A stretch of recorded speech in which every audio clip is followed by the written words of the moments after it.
Hello and welcome to another episode of Enter the Boardroom with Nurole, the business podcast that brings the boardroom to you.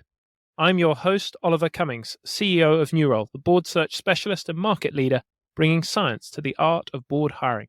Today, I'm delighted to be joined by Mads Jensen, managing partner at Superseed, an early-stage venture capital fund which specializes in accelerating B2B startups to their first million. An experienced technologist and SaaS entrepreneur, Mads began his career at IBM before founding Sapphira, a high-performance building design SaaS company. Mads, a huge welcome and thank you for joining us today. Thank you. It's a real pleasure being here. Mads, there's some interesting research I've seen that suggests that startups with independent directors outperform those that don't have any independent directors. And interestingly, that those with independent directors with entrepreneurial backgrounds do even better. If you see an early stage startup with board members involved before you come to think about investing in them, does it impact your likelihood of investing in them at all? That's a good question. I mean, our expectation is that part of our work is to help the founders build a good board. So we wouldn't expect them to have that in place by the time we invest. And it's important to note that the board, it isn't a static thing. The boards we run, they're always problem-solving meetings. And the type of problems they solve evolve over time. So this affects the ideal composition of the board, which also changes over time.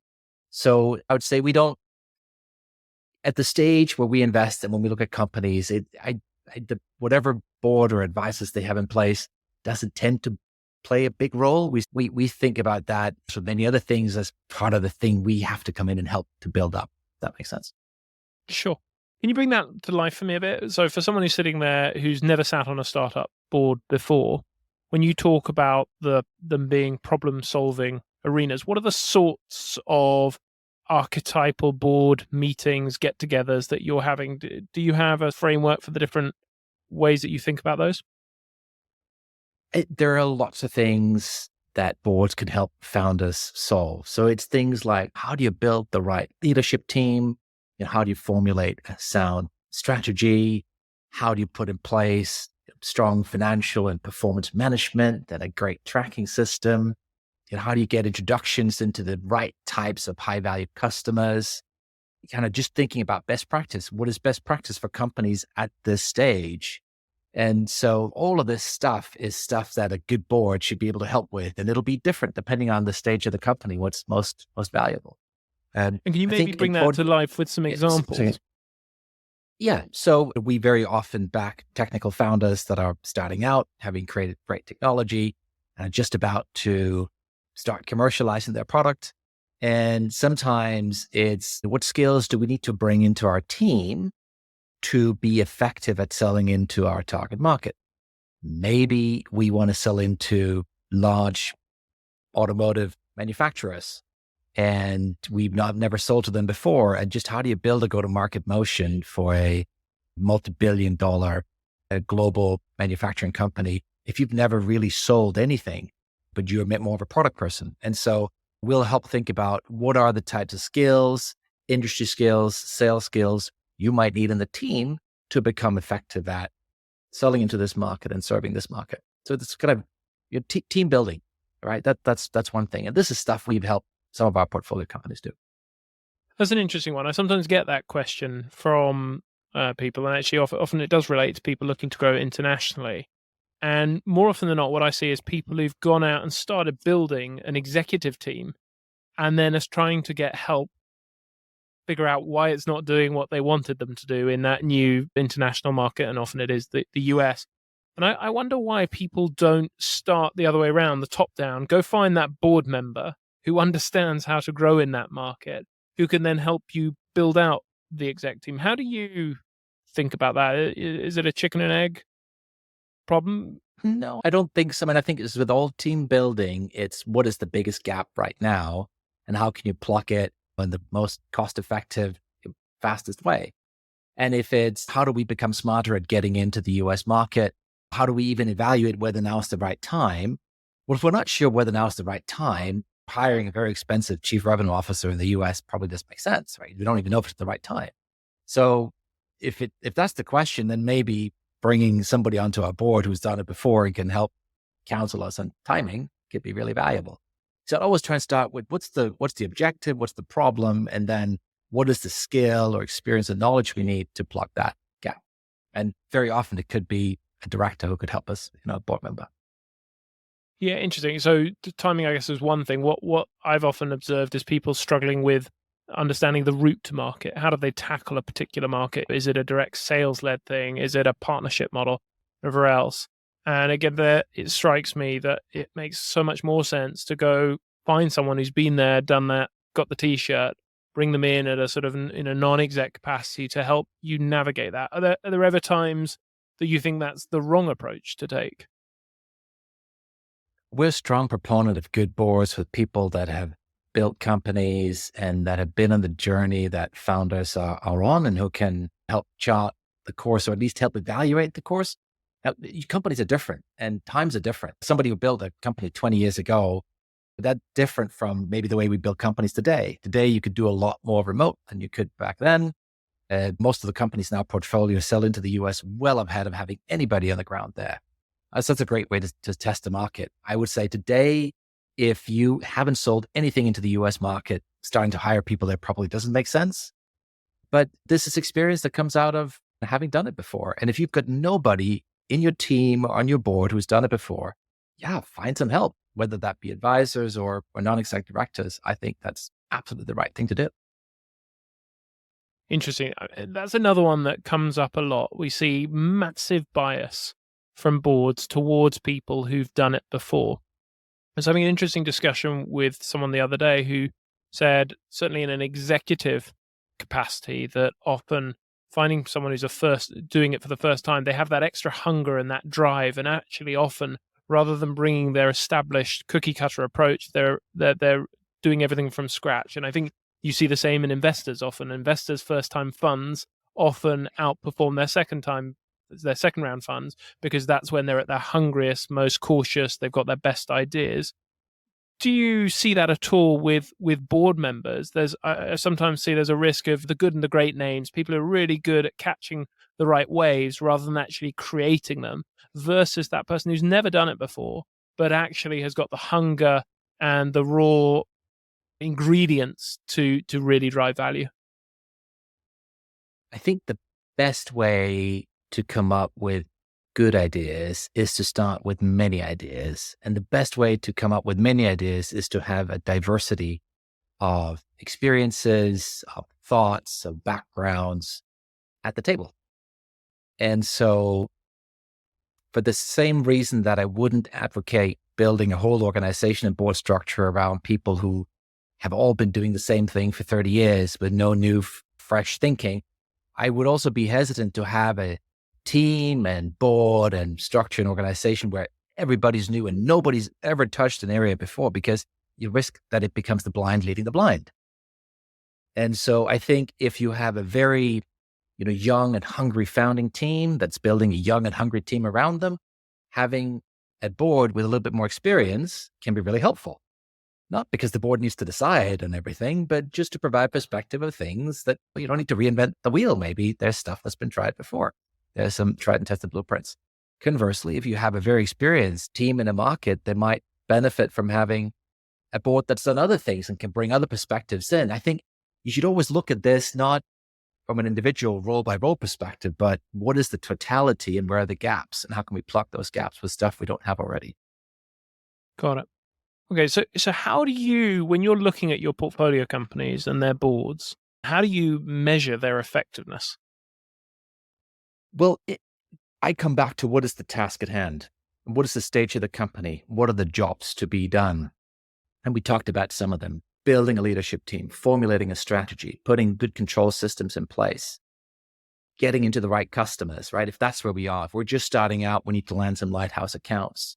Can the board help to do that? We've already got 100 customers. Maybe that's not the most important thing. Other things are more important. So the board needs to be very good at figuring out where the company is. And then based on where the company is, make sure that the right questions are being asked and the right things are being put on the agenda. And if the board does that, it will work well and it will help the company move to the next level. And when we see a company that has the right leadership team, sound strategy, strong financial system, the right customer relationships, the ability to provide founders with best practice, and I think crucially, something that sometimes is forgotten, but we're dealing with founders are human beings, although they sometimes seem superhuman. It can be a very lonely, very challenging place to be. Also having that ability to support founders kind of emotionally. And I think if a board can do all of those things, it will perform well. And for us, the data it's qualitative data. We would look at are all these needs being met? And that will then show up in the KPIs downstream, right? If all this stuff works, the output will be we're winning customers, we're growing revenue, business is great. But that's a lacking indicator. All the other stuff, the jobs to be done, is a leading indicator. So that's where we tend to go first. Interesting. You've had the advantage of sitting on many different boards. So you have that ability to feel it, I suppose, when a board is working and when it's not. But how will you do it when your portfolio grows and you're not able to sit on boards? Or indeed, for that person who's sitting listening to this, who's never sat on a board before and they're sitting on their first board and they're not sure if it's right and if it's working and doing what it should, what would be your advice to them? Often I speak with first-time board members and they're like, oh my gosh, this is chaotic, this is dysfunctional, this is a disaster. But they have no comparison to judge against. So how would you advise them to figure out, are you being effective as a board?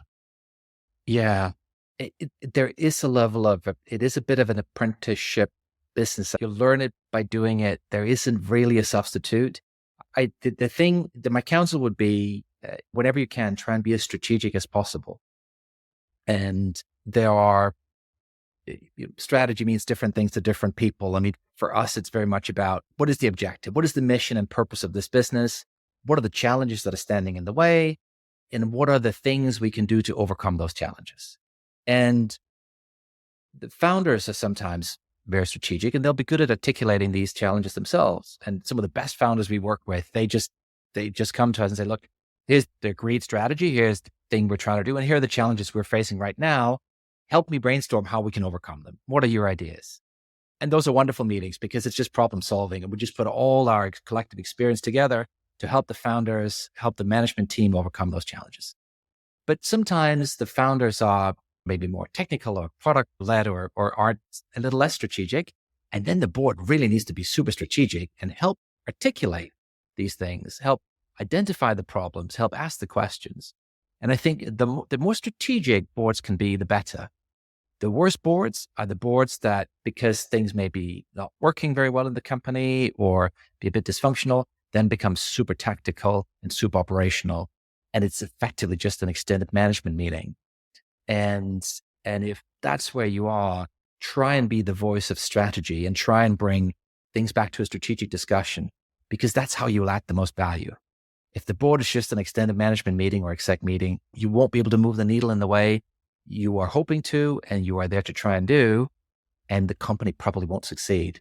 So strategy. And there's some wonderful frameworks we can come back to and try and unpack a bit more. But there are some really helpful, simple ways that executive and non-executive directors in particular can use to do that. I remember a founder once saying to me, your time in the board should be the highest return on time invested in any given period for you as an executive. And it just makes me think, one of the things we do in our executive meetings, we aim for what we call level 10 meetings, where at the end of every meeting, we'll get everyone on the count of 3 to show on their hands a score of 0 to 10 for the meeting. And it's fascinating because you don't want people to influence each other, so you all do it at the same time. And then we ask what went well, even better if, and you see the range of the scores. Could you imagine doing something? I've never tried it actually with a board, but as I'm thinking about it now, it feels like actually that would be quite an interesting exercise to do. And as a way to just figure out, are we living up to that being the highest return on time invested, or is that too simplistic for a board environment? I'm loving it. Yeah. Could you do that? Probably. I love the idea of it. I think we should always hold ourselves accountable. So I love the idea of that. Okay, interesting. Are there any examples of really ineffective boards that you've been involved with without breaking any confidences that, again, you could just share some of your experiences with, so anyone sitting there might be able to pattern match against some of the challenges you've run into where you knew this is not working? There's this wonderful saying of trying to steer the car from the rear seat, right? It doesn't work. I've seen board meetings that are just extended sales reviews where it effectively, the investors trying to review the CEO and individual deals. And it's just a value add. If that's all we do as a board, show up once a month and do a pipeline review, I mean, that's not great. It's not very strategic. And it is a symptom of something more fundamental. That's a problem in the business. And then what we should try and do is figure out what that is and solve that problem. Does the company not have those sales leadership skills it should have? What can we do to help the founders find those skills? So it's always back to strategy. But whenever it becomes, boards will go into detail with stuff, and you have to drill in on stuff sometimes, and you have to ask the tough questions, but it should always come back to strategy. Okay, so there's maybe something here that isn't 100% working yet. How can we help the founders and the leadership team solve this strategically? Is it skills? Is it direction? Is it resource? What are the big levers we can help pull collectively to get them in the right direction, as opposed to let's as a board try and fix the product design, or that's not a great way to do it. Have you ever experienced boards where you just felt you couldn't help them because of some dynamic? Yes, it has happened. And interestingly, it can be both because of board dynamics, and it can also be because of a board and founder dynamics. Lots of investors are not very effective board members. We try to hold ourselves very accountable to being good and helpful and productive.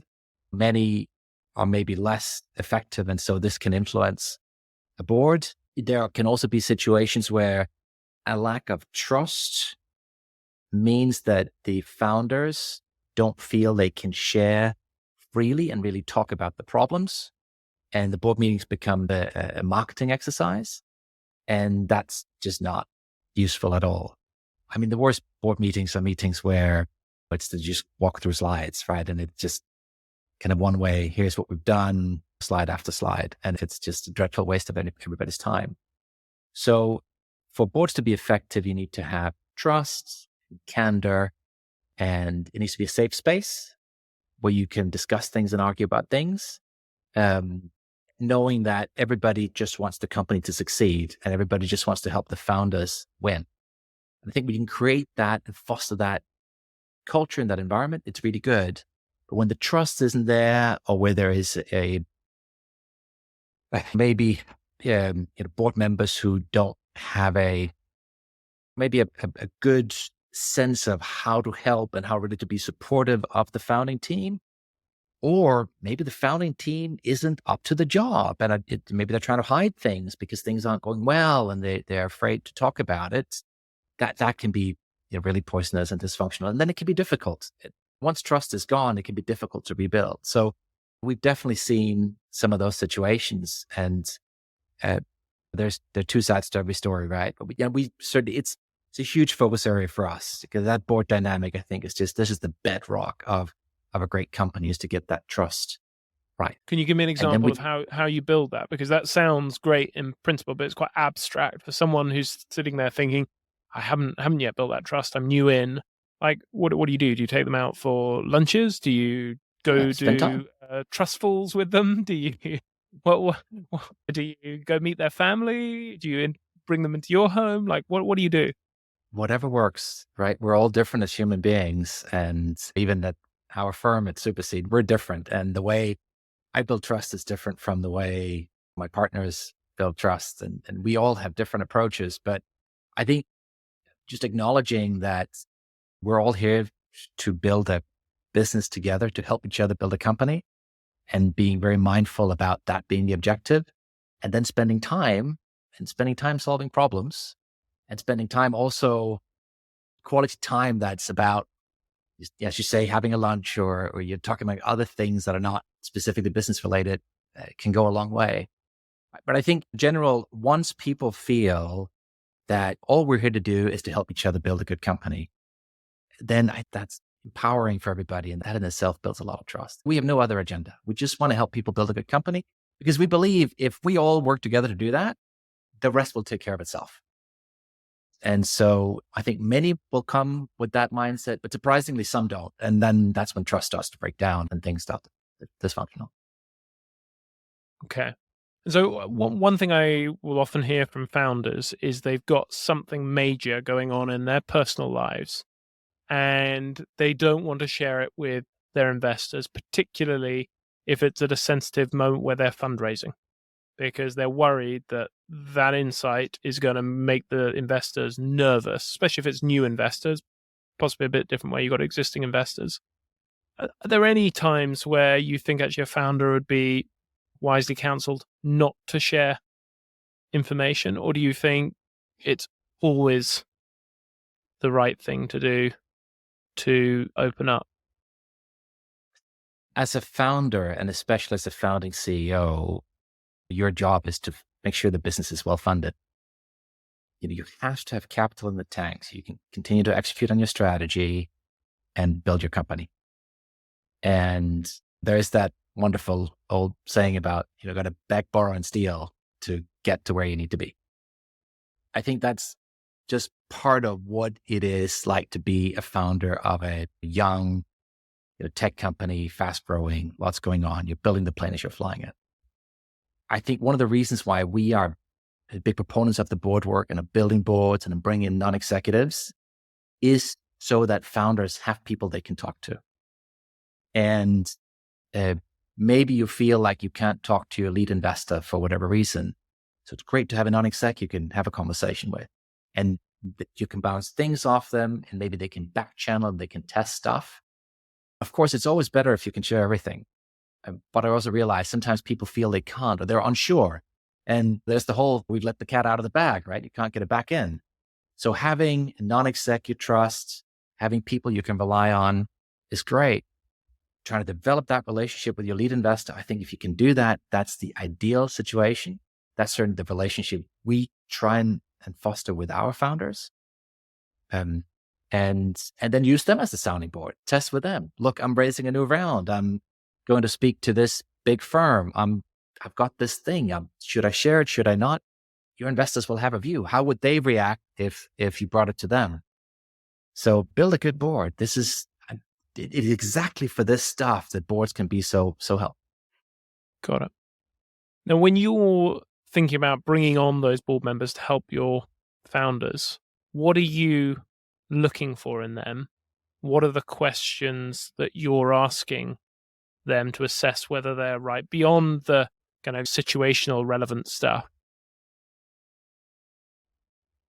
Well, yeah, I think the building a startup is really hard, and it's a tough journey, incredibly rewarding, incredibly enriching, a real privilege to do, but also one that is challenging. So whoever you bring in, whether it's your senior leadership team or especially your board, got to want to make sure that there are people who are passionate about helping you win, accomplish your mission, build a great company.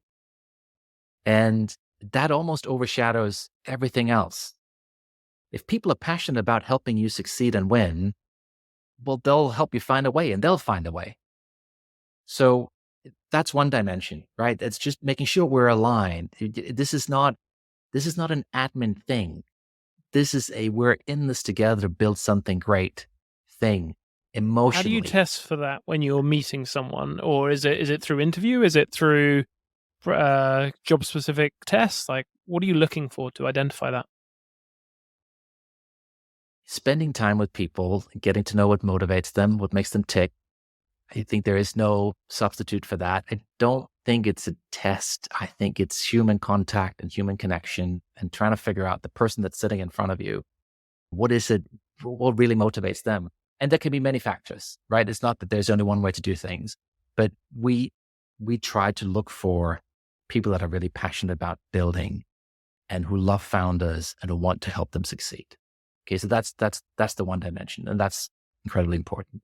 And the other dimension is, are they adding stuff to the puzzle where there are gaps? So again, it's not that every company needs the same type of board member. It's wherever the gaps are, those are the things we need to try and plug. And so if it's industry specific skills, customer skills, technical skills, regulatory skills, whatever it is, do they have that? And if you have that intersection of somebody who is plugging a missing piece of the puzzle and who is really passionate about helping founders build companies, I think you're onto a gem. And so that's what we look for. Is there anything that you sometimes see in prospective candidates where that it's an immediate turnoff for you? I have interviewed, and I'm talking about capable people where they're clearly capable of doing the role, but there's just something there where it just makes you go, no way. Yeah, I've interviewed non-exec director candidates who were just talking and didn't ask any questions, and had a lot to say about how to build the given company in question. And I think in the startup ecosystem, we all need to have a lot of humility, because we have to be comfortable being wrong a lot. It's a space where it's very dynamic. It moves very fast. You can go to biggest, most successful tech companies or venture capital firms in the world. They'll have made lots of mistakes. That's the nature of what we do. So if anybody goes into a situation thinking that they already have all the answers, they're probably wrong. And if I'm talking to somebody and they just can't stop talking and they're not asking any questions, and I get a sense that they think they already know it all, I think they probably won't be a very good non-exec director. So for me, that's the immediate disqualifier. Ask some questions, get to know, just show us that you're really curious, right? And you want to learn, because you'll bring a lot, but a lot of your job is also to learn about the stuff that you don't know yet, and specifically the company, which by definition you can't know yet because you're an outsider, and you'll have to get to know this business and the people and what makes them tick and where the gaps are. And so feeling that you're working with somebody who's really curious and want to learn all of this stuff so they can be an effective non-exec director, that for me is really important. Yeah, that resonates a lot. I can think of a number of board members I've met where you ask a question and 3 hours later you're still there and they're still talking without pause, and it's a complete killer. Yep. I want to pick your brains just briefly around AI, which is a space I know you're doing a lot in. I asked ChatGPT what board members should be considering on the context of AI. And it came up with a variety of things ranging from risk management, data governance, ethics, regulatory landscape, amongst a number of other things. How are you thinking about AI right now as a board member? And what are you encouraging your portfolio companies to do in this context? In my days as an investor, I saw a lot of organizations talking a lot about AI with a buzzword just because they felt like it was going to give them a multiple uplift. But I actually saw very few organizations using it effectively. I think the one organization I saw was one that was using AI to process a drone taken image of a bridge to identify where weaknesses were using statistics, rather than having to have a human go over, and it was saving millions. But most of the others were they made it so complex no one could understand. But if you did finally manage to get your head around it, it was hot air. What are you seeing as the real opportunities and threats? Many. AI, it's an incredible advancement in technology and in human capability. And I'd say most of our companies have been working with AI in some shape or form for years. Where companies have not integrated AI into the tool stack yet, we definitely encourage them to do so, because we see so much potential. And specifically, we look for them to work out how they can create more value for their customers by integrating AI into their platforms. So for us, it always starts with who's the customer, what are their biggest problems, and how can we use automation, and AI is next level software, next level automation, to create value and to solve that problem. Are you seeing, where are you seeing people going wrong with it? AI and machine learning is really powerful, but it's just a tool. So at the end of the day, it's all about solving problems and really focusing on the customer, because if we get led by the technology and not by customer need, there's a risk that we become a solution in search of a problem. And as an old saying, right? A fool with a tool is still a fool. So we shouldn't be the fool. We shouldn't run around with this wonderful tool looking for a problem. Let's start with the problem. Let's start with a deep, deep understanding of customer needs and then work out how to solve them with AI. And I don't think it's that hard if we know and understand our customers well. And we see our teams do it all the time. What is the thing you're doing today that's complicated and takes a lot of time and uses a lot of manpower that we can automate? And then you work from there. And what about as a board member? Are you using it as a board member? Have you managed to start building it into your own routines? We use various tools a lot, some of it for board work, some of it for investment work, a lot of it for research work. I think ultimately a lot of board work is about human judgment. And it's the thing that it's still quite complicated for algorithms to do and to replace. We have to connect lots of dots that are sometimes quite far flung, not necessarily well articulated, not necessarily easy to condense into a matrix that can be fed into an algorithm. So yes, we use it, but I wouldn't say that AI is the thing that's running any of the boards I know of. It's still very much about humans and humans understanding other humans and trying to make sense of the human dynamic, if that makes sense. Got it.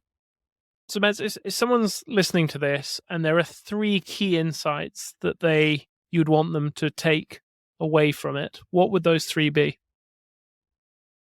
1, boards matter, also for startups. And 2, there's a real board playbook for how boards can help founders build great companies. And 3, we should use boards for real work. It's not just for founders to download and update directors. It's to solve problems. And if we can do that, we can create a lot more value for founders and for investors. And everybody will be better off. Love that. Mads, it's time to move into the 5-question quickfire. We're going to say a short statement and ask you for a quick response if you're ready. Yeah, absolutely. Go for it. So first up, best book every board member should read and why?